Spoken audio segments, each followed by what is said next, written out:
بسم اللہ الرحمن الرحیم۔ یہ ہماری فلسطین کی تاریخ پر دوسری ویڈیو ہے۔ پہلی ویڈیو میں ہم نے اسلام سے پہلے فلسطین کی تاریخ پر تفصیلی بات کی تھی، اور آج کی اس ویڈیو میں ہم اسلام کے بعد فلسطین کی تاریخ کے بارے میں تفصیلی بات کریں گے۔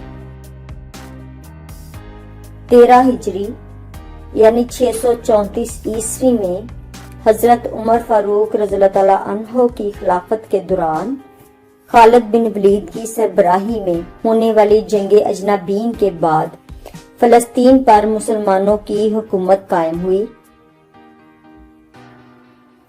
تاریخ کے مطابق تقریباً 3000 لوگوں نے اس جنگ میں عملی طور پر حصہ لیا، اور یوں عمر بن خطاب کے عہد خلافت میں فلسطین اسلامی مملکت کا حصہ قرار پایا۔ یروشلم کی فتح کے موقع پر امیر المومنین عمر بن خطاب رضی اللہ تعالیٰ عنہ صحابہ کرام کے ساتھ مسجد اقصی میں آئے۔ اس وقت ہیکل کے پتھر یعنی صخرہ بیت المقدس کے اوپر کوڑا کرکٹ پڑا ہوا تھا۔ سیدنا عمر فاروق نے صحابہ کے ساتھ مل کر اس کو صاف کیا اور احاطہ ہیکل کے اندر جنوبی جانب میں نماز پڑھنے کے لیے ایک جگہ مخصوص کر دی۔ بعد میں اس جگہ پر لکڑی کی ایک مستطیل مسجد تعمیر کی گئی۔ 688 عیسوی میں اموی خلیفہ عبد الملک بن مروان نے صخرہ بیت المقدس کے اوپر ایک شاندار گنبد تعمیر کرا دیا جو قبۃ الصخرہ کے نام سے معروف ہے۔ اسی نے لکڑی کی اس سادہ مسجد کی تعمیر نو کر کے اس کے رقبے کو مزید وسیع کر دیا۔ اسلامی لٹریچر میں مسجد اقصی سے مراد یہی مسجد ہے۔ 358 ہجری یعنی 968 عیسوی میں فاطمیوں نے فلسطین پر حکومت کی، جس کے بعد 400 ہجری یعنی 1009 عیسوی میں عثمانیوں نے فلسطین کا انتظام مکمل طور پر اپنے کنٹرول میں لے لیا، جس کے بعد صلیبی جنگوں کا دور شروع ہوا اور تقریباً 70,000 کے لگ بھگ مسلمانوں کو شہید کرنے کے بعد 493 ہجری یعنی 1099 عیسوی میں یورپین عیسائیوں نے فلسطین پر قبضہ کر لیا۔ پوپ اربن دوم کے حکم پر عیسائی جنگجوؤں کا ایک لشکر یروشلم پر قبضے کے لیے روانہ ہوا، جس نے 1099 میں یروشلم پر قبضہ کر کے مسجد اقصی اور قبۃ الصخرہ کو اپنے تصرف میں لے لیا۔ صلیبیوں نے عورتوں اور بچوں سمیت مسلمانوں کو بے دردی سے قتل کیا، اور ہر طرف مسلمانوں کی لاشوں، کٹے ہوئے سروں، پیروں اور ہاتھوں کے ڈھیر تھے، اور بہت سارے مسلمانوں کو زندہ جلا دیا گیا۔ مسیحی فاتحین نے قبۃ الصخرہ کو کلیسا میں تبدیل کر کے اس کے کلس پر سونے کی ایک بڑی صلیب نصب کر دی، جبکہ قبہ کے اندر مسیحی بزرگوں کی مورتیاں اور تصویریں آویزاں کر دی گئیں۔ صخرہ کے اوپر ایک قربان گاہ بنا دی گئی جسے انہوں نے ٹیمپل ڈومینی، جبکہ مسجد اقصی کو ٹیمپلم سولومونڈ کا نام دے دیا۔ عیسائیوں کی حکومت 88 سال تک قائم رہی۔ 583 ہجری یعنی 1187 عیسوی میں مسلمانوں نے صلاح الدین ایوبی کی زیر قیادت جنگ حطین لڑنے کے بعد فلسطین کو واپس لے لیا۔ 2 اکتوبر 1187 کی تاریخ اور جمعے کا دن تھا، جب دنیا کے مذہبی دارالحکومت اور سب سے متنازع سمجھے جانے والے شہر یروشلم میں تقریباً 9 دہائیوں کے وقفے کے بعد صلاح الدین ایوبی کی قیادت میں ایک بار پھر مسلمانوں کی حکمرانی کا دور شروع ہوا تھا۔ شہر کی فصیلوں پر ایوبی پرچم لہرائے گئے اور مذہبی مقامات سے مسیحیت کی علامات ہٹانے کا کام شروع کیا گیا۔ ٹھیک 833 برس قبل 2 اکتوبر کی وہ رات شب معراج کی رات بھی تھی۔ یروشلم جنگ کے نتیجے میں نہیں بلکہ ایک محاصرے کے بعد شہر کے مسیحی منتظمین اور صلاح الدین ایوبی کے درمیان معاہدے کے نتیجے میں مسلمانوں کے حوالے کیا گیا تھا۔ شہر کا ہر باسی معاہدے میں طے کی گئی رقم ادا کر کے آزادی سے کسی دوسرے مسیحی علاقے میں جا سکتا تھا۔ جو لوگ پہلے ہونے والے ممکنہ ظلم کا سوچ کر پریشان تھے، اب اس فکر میں تھے کہ اپنی آزادی خریدنے کے لیے پیسے کہاں سے لائیں۔ 2 اکتوبر کے دن اور آنے والے کئی ہفتوں تک شہر سے لوگ رقم ادا کر کے جاتے رہے۔ جو نہیں ادا کر سکتے تھے وہ مدد مانگتے رہے، اور ان میں سے ہزاروں کی مدد خود صلاح الدین ایوبی اور ان کے بھائی سیف الدین نے ذاتی طور پر ان کا تاوان ادا کر کے کی، اور بہت سے غربا کو شہر کے سابق مسیحی حکمرانوں کی درخواست پر بغیر تاوان ادا کیے جانے دیا گیا۔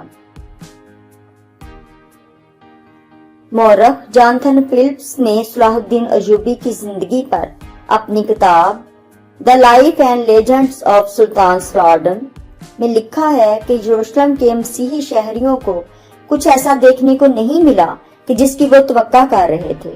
مسلمانوں کے محاصرے کے دوران یروشلم کی خواتین نے اپنے بال کٹوا دیے تھے کہ وہ فاتح فوج کے سپاہیوں کی نظر میں نہ آئے، لیکن فتح اور یروشلم پر قبضہ مکمل کرنے کا مرحلہ طے کرنے کے بعد صلاح الدین ایوبی نے خاص طور پر عورتوں کے معاملے میں رحم دلی کا مظاہرہ کیا، جس کے لیے وہ مشہور تھے۔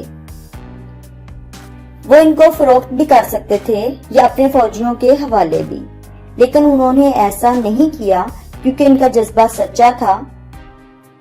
مورخ نے لکھا کہ یورپ میں صلاح الدین ایوبی کو اس زمانے میں خون کا پیاسا اور شیطان کی اولاد کا لقب دیا جاتا تھا، لیکن فلسطین کی فتح کے بعد انہیں 20ویں اور 21ویں صدی میں ہیرو کا درجہ دیا جانے لگا۔ 1917 عیسوی پہلی جنگ عظیم میں سلطنت عثمانیہ کی شکست کے بعد برطانیہ نے فلسطینی خطے کا کنٹرول سنبھال لیا۔ اس وقت یہاں پر عرب اکثریت میں جبکہ یہودی اقلیت میں تھے۔ فلسطین کی کل آبادی کا صرف 8% یہودیوں پر مشتمل تھا، اور رقبے کے اعتبار سے بھی صرف 2% سرزمین پر ان کا قبضہ تھا۔ برطانوی تسلط میں 1917 سے لے کر 1940 تک یہاں یہودیوں کی تیزی سے آباد کاری کی گئی۔ ان میں سے زیادہ تر دوسری جنگ عظیم میں یورپ سے ہولوکاسٹ سے بچا کر یہاں پر آباد کیے گئے۔ آباد کاری کے بعد 1947 میں اقوام متحدہ کے ذریعے ووٹنگ کروا کر یہ فیصلہ کیا گیا کہ فلسطین کو 2 ٹکڑوں میں تقسیم کیا جائے گا، جن میں سے ایک یہودی ریاست ہوگی اور ایک عرب ریاست ہوگی، جبکہ یروشلم بیت المقدس ایک بین الاقوامی شہر ہوگا۔ لیکن اس تجویز کی عربوں نے مخالفت کی اور مسترد کیا، تو اس پر عمل درآمد نہیں ہوا۔ برطانیہ کی جانب سے فلسطین پر قبضہ 1948 عیسوی تک برقرار رہا۔